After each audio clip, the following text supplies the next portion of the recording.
Ano ba mag-trade dito sa River? Open natin ang apps. Tapos, click natin ang quotation sa baba. Tapos, punta tayo sa signal na binigay. Tignan natin ang currency or coin name. LMC. Hanapin natin ang LMC. Click LMC.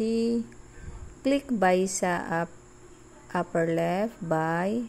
I-full natin to. Tapos, pagpatak ng buying time na 10:12 PM, click natin tong buy LMC. Tapos, kung gusto niyo makita ang binay nyo, punta kayo sa total. Tapos, sa history, makikita nyo dyan ang binay nyo. Kung anong quantity and price. Tapos, balik tayo sa LMC. Tapos, click sell, full.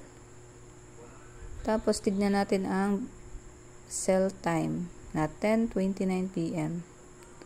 Pagpatak ng 10:29 PM, click tong sell LMC. Tapos, yun lang. Tapos,